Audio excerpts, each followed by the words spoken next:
Un long chemin vers la liberté, par Nelson Mandela.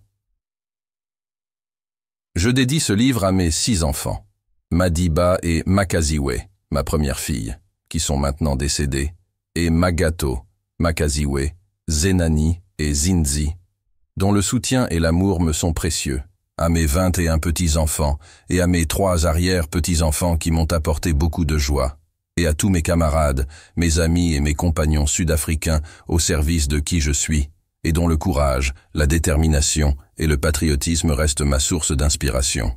Première partie, une enfance à la campagne. Chapitre 1.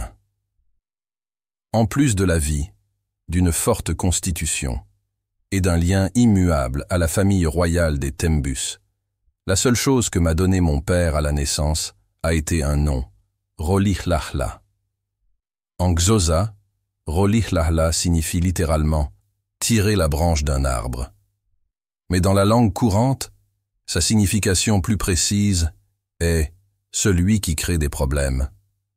Je ne crois pas que les noms déterminent la destinée, ni que mon père ait deviné mon avenir d'une façon ou d'une autre, mais, plus tard, des amis et des parents attribueront en plaisantant à mon nom de naissance les nombreuses tempêtes que j'ai déclenchées et endurées. On ne m'a donné mon prénom anglais ou chrétien plus connu qu'au premier jour d'école, mais je vais trop vite.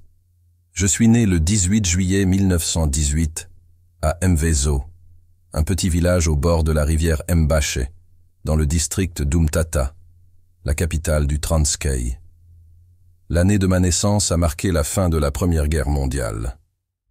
Ce fut aussi l'année de l'épidémie de grippe espagnole qui a tué des millions de gens dans le monde entier, et du voyage d'une délégation de l'African National Congress, ANC, à la conférence de la paix à Versailles pour y exprimer les doléances des Africains d'Afrique du Sud. Cependant, Mvezo était un endroit à l'écart, un petit univers clos, loin du monde et des grands événements, où la vie n'avait pas changé depuis des centaines d'années. Le Transkei est situé à 1200 km à l'est du Cap de Bonne-Espérance et à 900 km au sud de Johannesburg, et s'étend de la rivière Kei à la frontière du Natal, entre les montagnes déchiquetées du Drakensberg au nord et les eaux bleues de l'océan Indien à l'est.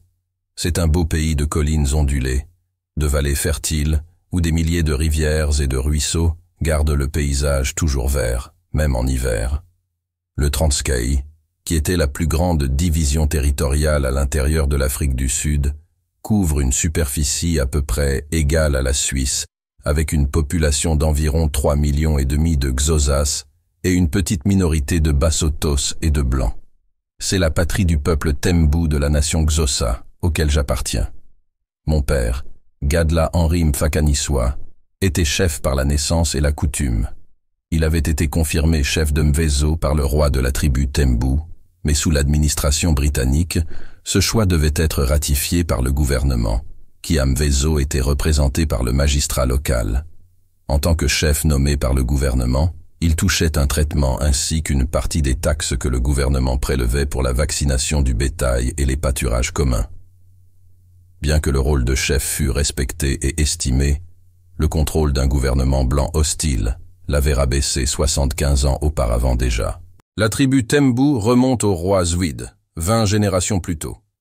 D'après la tradition, le peuple Tembu vivait sur les contreforts du Drakensberg, et il s'est déplacé vers la côte au XVIe siècle, où il a été incorporé à la nation Xhosa. Les Xhosa appartiennent au peuple Nguni, qui a vécu, chassé et pêché dans la région riche et tempérée au sud-est de l'Afrique du Sud, entre le grand plateau intérieur au nord et l'océan Indien au sud, depuis au moins le XIe siècle. On peut diviser les Ngunis en un groupe du nord, les Zoulous et les Swazi, et un groupe du sud composé des Amabaka, des Amabomiana, des Amagkaleka, des Amamfengu, des Amampodomis, des Amamponde, des Abesoto et des Abetembu, qui ensemble forment la nation Xhosa. Les Xhosa sont un peuple fier et patrilinéaire, avec une langue expressive et mélodieuse, et un attachement solide aux lois, à l'éducation et à la politesse. La société Xhosa possédait un ordre social équilibré et harmonieux, dans lequel chaque individu connaissait sa place. Chaque Xhosa appartient à un clan qui indique son ascendance jusqu'à un ancêtre spécifique.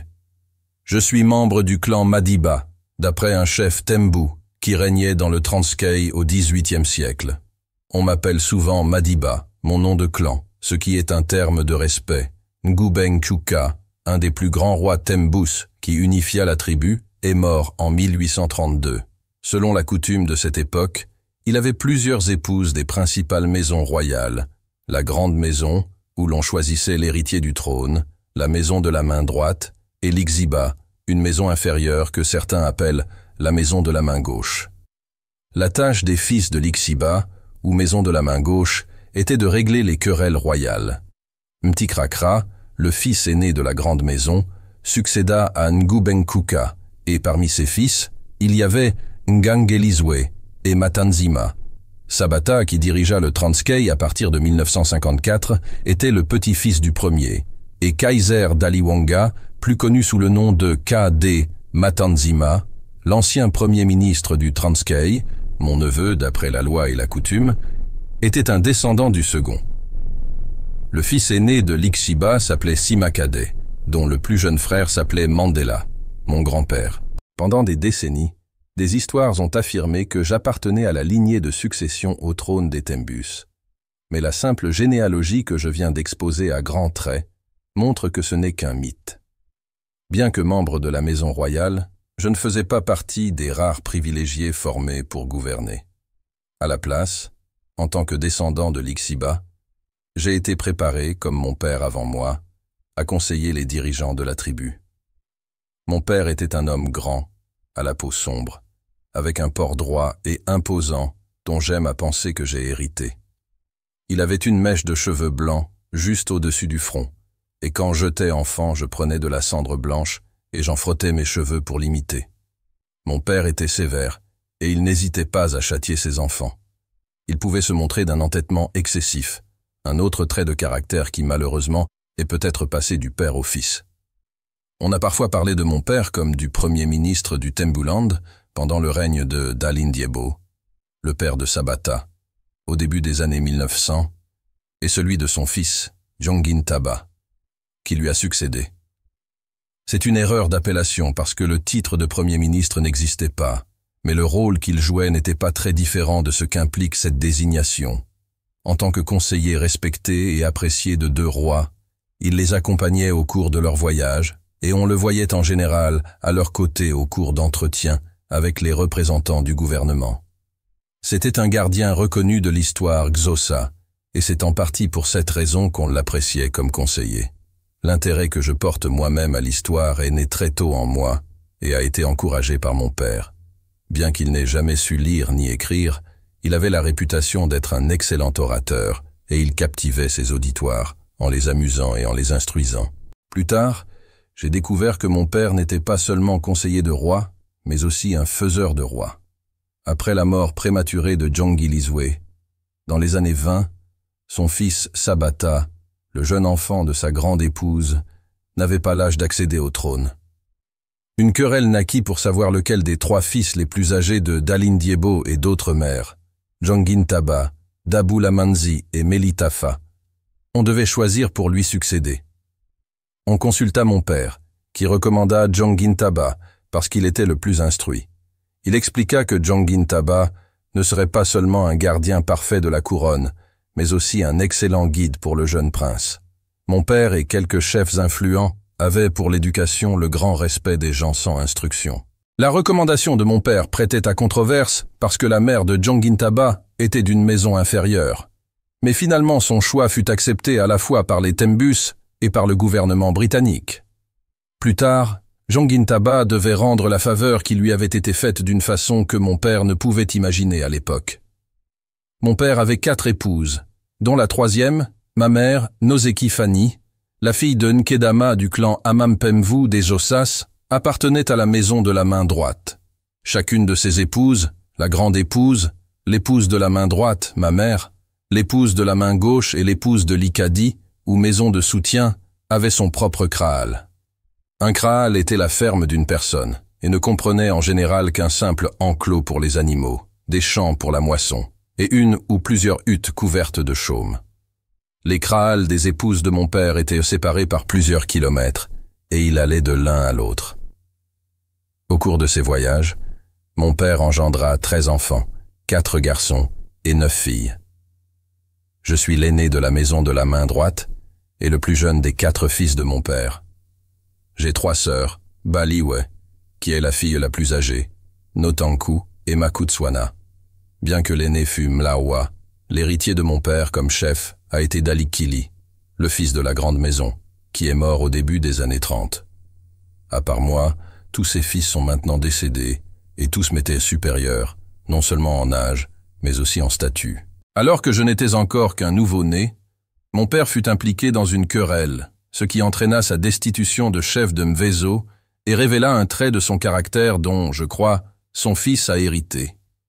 Je suis persuadé que c'est l'éducation plus que la nature qui façonne la personnalité.